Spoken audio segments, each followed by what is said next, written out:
Fourth pillar आपने time को रखा है, तो उसके बारे में आप बताइए। अब इंटरेस्टिंग बात क्या है कि ये सारे पिलर्स एक दूसरे के साथ जुड़े हुए हैं। जब आप फिजिकली फिट है तो मेंटली फिट होना, पॉजिटिव होना आसान है इमोशनल लेवल पे। इमोशनली आप पॉजिटिव है तो रिलेशनशिप में भी आप बहुत आसानी से खुश रहोगे और सबको खुश रख पाओगे। सही बात है। एक बहुत प्यारी बात शिवांगी कहती है कि सबको खुश रखना मुश्किल है, लेकिन सबके साथ खुश रहना आसान है। हम्म। और अब जब आपके रिलेशनशिप भी बहुत अच्छे हैं तो आप देखोगे कि आप अपने टाइम को बहुत बेहतर तरीके से यूटिलाइज कर पाओगे, क्योंकि आपके माइंड के अंदर कुछ इवेंट और कुछ लोगों ने जगह जो रोक रखी थी अब वो नहीं रोकी है। क्योंकि जब रिलेशनशिप में चैलेंजेस होते हैं, झगड़े होते हैं, कॉन्फ्लिक्ट्स होते हैं, डिफरेंस ऑफ ओपिनियन होते हैं ना, तो माइंड में आधी जगह उसकी रुक जाती है, क्योंकि उसी के विचार चल रहे हैं और इसलिए हम जहाँ हैं और जो काम करना है वो कर ही नहीं पाते।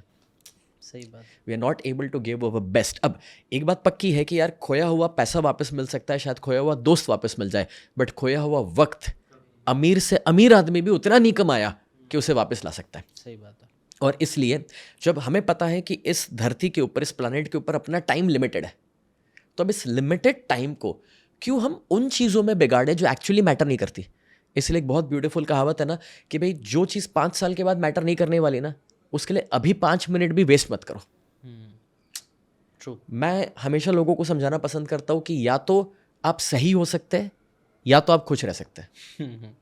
सही बात तो है। सामने वाले को सही होने दो, हाँ। आर्ग्यूमेंट में मत पड़ो, आप आगे बढ़ते रहो। सही बनने का कीड़ा निकालने की ज़रूरत है, क्योंकि लोगों को यस, सही प्रूफ करने के चक्कर में हम कई बार बहुत सी गलत चीज़ें भी करने लग जाते हैं, अपने साथ भी और करेक्ट, दूसरों के साथ भी। तो ये करेक्ट। चीज़ भी बहुत अच्छा मंत्र है मेरे हिसाब से, स्नेह भाई का मंत्र, सही बनने के पीछे मत जाओ, खुश रहने के पीछे जाओ, और दैट आई थिंक वो करते रहेंगे तो चीज़ें सही अपने आप होने लग जाएगी। बिल्कुल सही बात है। एंड अब टाइम हमारे पास जो अवेलेबल है, आस्क योरसेल्फ दिस क्वेश्चन कि 24 घंटे जो मेरे पास है उसमें बेस्ट ऑफ द बेस्ट कैसे यूटिलाइज करूँ। क्योंकि आज का सबसे बड़ा इशू ये है कि हम ऐसी बहुत सारी चीज़ों के ऊपर फोकस कर रहे हैं जो काम की नहीं है, हम डिस्ट्रैक्टेड रहते हैं।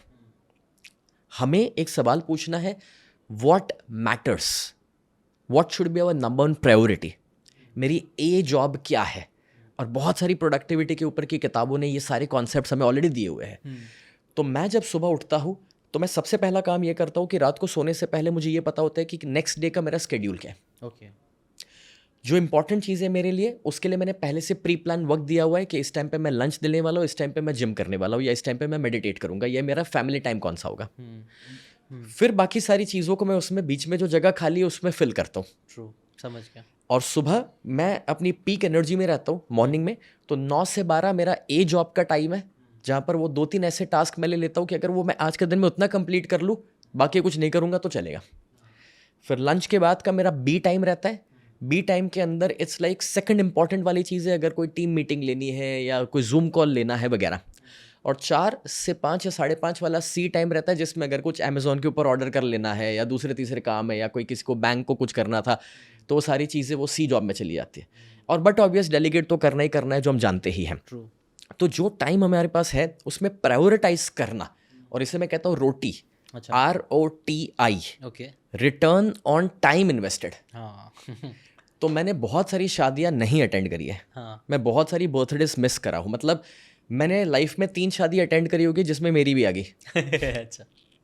और मैं ये इसलिए कह रहा हूँ क्योंकि मैं एक ही सवाल पूछता हूँ कि जहाँ पर मुझे बुलाया गया है वहाँ पर मैं क्या वैल्यू ऐड कर पाऊँगा या वैल्यू ले पाऊँगा। और जब मुझे ये लगता है कि वहाँ जाके मैं वैल्यू दे नहीं सकता और वहाँ से मुझे कोई वैल्यू मिलने नहीं वाली, तो वहाँ पर मैं अवॉइड करता हूँ जाना। तो आपने क्लियर रखा है कि कहाँ कहाँ आपको नो बोलना है। मैक्सिमम लोगों के टाइम वेस्ट ही इसलिए होता है, टाइम मैनेज नहीं कर पाते क्योंकि उनको नो बोलना नहीं आता। किसी भी चीज़ को नो बोलना नहीं करेक्ट। आता। कोई ऐड आ गया तो चलो ये देख लेते हैं, कुछ आ गया तो ये देख लेते हैं। हर चीज़ में उनका यस यस रहता है, और अनफॉर्चुनेटली कई सारी गलत चीज़ों में यस होता है, जबकि अपने लिए यस नहीं होता। आपके हेल्थ के ऊपर, टाइम के ऊपर, रिलेशनशिप जिसके ऊपर यस बोलना चाहिए उसके ऊपर यस नहीं हो रहा। तो ये बहुत अच्छे से आपने डिफाइन करके बहुत अच्छे एक लेसन दे दिया लोगों को। आप लोग भी ऐसी प्रायोरिटाइज करना सीखो, बिकॉज 24 आवर्स सबके पास ही है। लेकिन हम लोग गलती यही करते हैं कि हम लोग प्रायोरिटाइज कर अपने सबसे बेस्ट टास्क को प्रायोरिटाइज नहीं कर रहा। तो ये भी बहुत अच्छा लगा मुझे सिस्टम, क्योंकि कई सारे प्रोडक्टिविटी बुक्स का मुझे निचोड़ लगा इसके अंदर कि आपका पीक था तो उसको ए टास्क, बी टास्क और सी टास्क बना दिया। टाइम ब्लॉकिंग का भी एक टेक्निक स्नेह भाई ने कर दिया कि ये चीज़ तो ब्लॉक्ड है, यहाँ पे तो यही करूँगा, और उसके आगे पीछे बाकी सारी चीज़ों को बैठाऊंगा, जो इलॉन मस्क भी करते हैं, टाइम ब्लॉक करके रखते हैं। तो ये भी बहुत पावरफुल, काफ़ी पावरफुल प्रोडक्टिविटी आप बोल सकते हो। सेशन छोटा सा था लेकिन काफ़ी प्रैक्टिकली अप्लाई कर सकते हो इस चीज़ को आप। लाइफ में। अगर आपको ये बातें काम की लगी होगी तो do check out the full podcast यार, जाके देखो, डिटेल में चीज़ों को समझो, तब ज़्यादा अच्छे से समझ में आएगा, ज़्यादा अच्छे से आप अपनी ज़िंदगी में चीज़ें अप्लाई कर पाओगे। Thanks so much and subscribe this channel.